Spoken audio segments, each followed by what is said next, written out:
Bonjour, je vous propose à nouveau aujourd'hui de vous munir d'une petite balle en caoutchouc pour que nous puissions faire une nouvelle série d'exercices qui aujourd'hui va peut-être davantage solliciter les épaules. Reprenons les bases de tous nos exercices. D'abord, la respiration. Pensez à ne jamais bloquer votre respiration et à respirer toujours régulièrement. Pensez aussi au placement de vos épaules qui ont toujours tendance à monter, surtout lorsque l'on fait des gestes un peu précis et que l'on est très concentré. Donc, veillez toujours à abaisser vos épaules. Et vous le savez, quand on parle des épaules, on parle de ces omoplates. Et puis, je suis toujours assis sur un banc pour éviter d'avoir un dossier sur lequel m'appuyer, puisque le but de nos exercices, c'est de toujours demander à notre dos de lui aussi travailler, même si on est assis passivement, le simple fait de tenir votre dos droit et de ne pas l'appuyer contre un dossier vous fait là aussi travailler les muscles de votre dos et notamment de votre colonne vertébrale, et ça c'est quelque chose de fondamental. Donc je me mets de profil pour vous rappeler le principe qui consiste à éviter de se laisser enrouler sur soi-même, donc de se laisser en quelque sorte affaisser, mais au contraire de toujours chercher à se grandir, à se redresser, à se faire toujours le plus grand et la plus grande possible. Quant au placement de vos pieds, eh bien, vous commencez maintenant à en avoir l'habitude. Vos deux pieds sont bien posés à plat sur le sol. Très bien. Commençons aujourd'hui. Si vous le voulez, nous pouvons reprendre déjà un petit échauffement général sous forme d'un automassage qui nous permet de commencer en douceur l'éveil articulaire, l'éveil musculaire. En venant tout simplement rouler cette balle entre vos deux mains, vous pouvez choisir d'avoir une main qui dirige et une main qui reçoit la visite de la balle. Dans ce moment-là, eh bien, vous inversez au bout de plusieurs tours. Cette fois-ci, c'est ma main gauche qui dirige la balle, c'est ma main gauche qui déplace la balle et ma main droite qui se trouve visitée et massée par la balle. Et puis on peut aussi décider de remuer, de mouvoir les deux mains simultanément. Ce qui serait ici intéressant, c'est de faire en sorte de n'oublier aucune région de nos paumes, notamment les éminences à la base de la paume, juste avant le poignet, et puis de visiter aussi chacun de nos 10 doigts. Très bien. Ensuite, petit exercice de dextérité. Je vous propose de prendre la balle entre deux doigts et de lui donner un petit mouvement de va-et-vient. Puis vous changez, vous mettez la balle entre maintenant l'index et le majeur et vous faites aussi ce petit mouvement un peu comme un mouvement d'oscillation. Puis vous changez, maintenant c'est entre le majeur et l'annulaire. Et vous essayez aussi de faire un petit mouvement d'oscillation entre vos deux doigts, d'avoir la balle légèrement pincée entre les deux doigts. Et pour finir avec cette main, peut-être un peu moins facile, ma balle est un peu grosse, mais néanmoins c'est possible, de venir ici faire osciller la balle entre cette fois-ci l'annulaire et l'auriculaire. N'oublions pas de respirer, vérifions le positionnement bas de nos épaules. Très bien. Vous pouvez aussi, maintenant, le faire de l'autre côté. Donc là, nous avons coincé la balle entre le pouce et l'index. Et nous faisons osciller la balle. Je change entre l'index et le majeur. Et j'essaye, là aussi, tout simplement de faire fonctionner un petit peu mes doigts dans un mouvement atypique. C'est un petit exercice de dextérité, d'adresse et de concentration. Et on en a besoin dans cette période assez anxiogène de canaliser notre esprit sur des choses bien différentes de tous ces problèmes dont on entend parler à longueur de journée. N'oubliez pas de vérifier que votre respiration soit bien régulière. Et pendant que je vous disais ça, je suis arrivé sur la dernière partie. J'ai déplacé ma balle entre l'annulaire et l'auriculaire. Et j'essaye là aussi tout simplement de faire un tout petit mouvement d'oscillation entre les deux doigts. Très bien. Ensuite, vous prenez la balle d'une main, en l'occurrence la main droite, et en gardant cette balle dans la main droite, vous allez essayer de faire tout simplement tourner cette balle grâce au mouvement de votre poignet.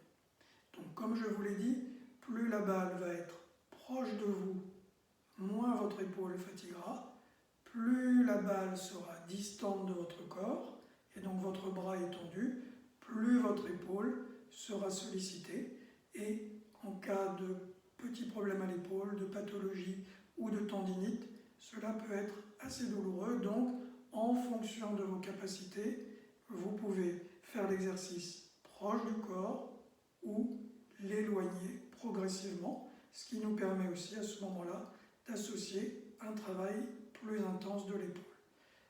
N'oublions pas de le faire régulièrement dans les deux sens. Et surtout, dans tous les mouvements que je vous propose, ne forcez jamais sur les articulations. Laissez vos articulations exécuter ce qu'il leur est possible d'exécuter. Respectez vos articulations, respectez vos possibilités propres. Changeons de côté et maintenant, saisissons la balle dans la main gauche et commençons doucement avec un mouvement léger de notre poignet gauche, un mouvement de rotation, pour en quelque sorte faire tourner cette balle grâce au mouvement du poignet. Exécutez-le aussi dans l'autre sens, toujours important de faire des mouvements dans les sens qui ne nous sont pas naturels, comme je vous l'ai souvent expliqué. D'un point de vue neuronal, c'est toujours très intéressant d'exécuter des mouvements dans le sens qui est un peu plus difficile, puisque quand on revient au sens plus facile, nous aurons gagné un peu plus de capacité et de dextérité. Très bien. Ensuite, vous pouvez tout simplement avoir la balle comme ceci, je la rapproche de l'écran, puis la faire tourner dans un sens et dans un autre. Tourner dans un sens et dans un autre à partir de votre poignet. Et vous allez remarquer aussi que c'est votre avant-bras qui s'enroule dans un sens et dans l'autre. Faites-le aussi un petit nombre de fois de l'autre côté en y allant doucement. Vous pouvez par exemple inspirer dans un sens, expirer dans l'autre sens. Dérouler en inspirant, enrouler en expirant. Dérouler en inspirant, expirer en enroulant. Très bien. Maintenant, prenez la balle dans votre main droite, maintenez-la et par l'extérieur, attrapez votre coude, mouvement que vous connaissez, on l'a souvent fait ensemble, et vous faites passer votre avant-bras derrière l'autre, puis par-dessus. De cette façon, vous avez la balle en direction du plafond, puis à nouveau, passez votre avant-bras derrière l'avant-bras immobile, faites-le descendre par en dessous, et cette fois-ci, nous avons la balle qui regarde vers le sol.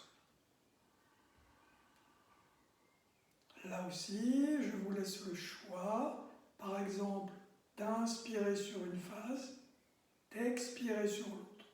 Et prenez garde au positionnement de vos épaules, parallèlement à ce mouvement. Vos épaules ne doivent pas avoir monté. Redescendez-les volontairement. Comptez dans ces mouvements une dizaine ou une douzaine de petits mouvements. Donc ici, Une fois, nous avons la balle qui regarde vers le plafond, une fois, la balle qui regarde vers le sol. Changeons la balle, prenons-la maintenant dans la main gauche, saisissons notre coude gauche par l'extérieur, faisons passer maintenant donc notre avant-bras gauche derrière l'avant-bras droit qui est l'avant-bras immobile, et étendons le bras devant nous. Cette fois-ci, donc, la balle est vers le plafond. Faites passer cet avant-bras gauche derrière l'autre. Étendez devant vous et cette fois-ci, la balle regarde vers le sol. Inspirez dans un sens, expirez dans l'autre.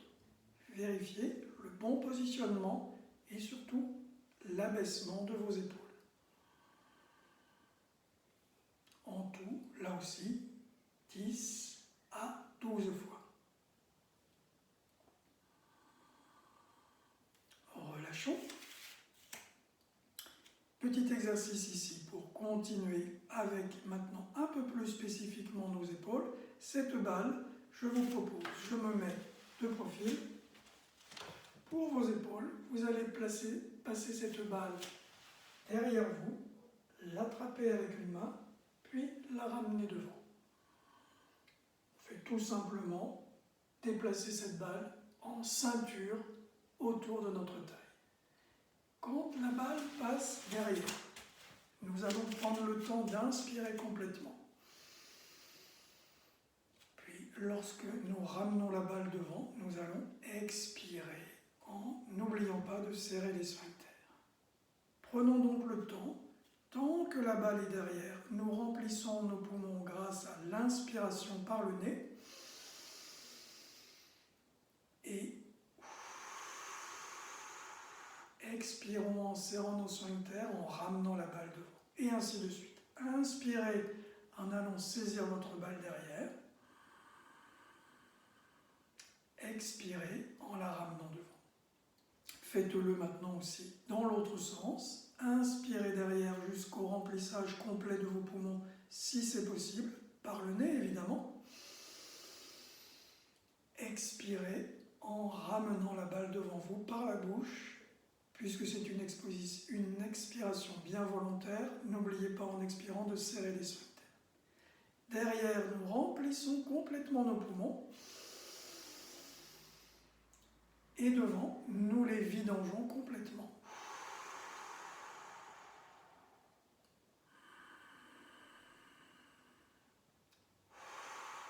Chose importante ici, je me remets de profil pour vous le présenter. Ne cherchez pas à aller trop loin derrière vous avec la balle. Cela serait assez douloureux pour les épaules. Essayez de rester dans le voisinage de votre corps. Vous pouvez passer au ras de la ceinture. Donc j'inspire ici.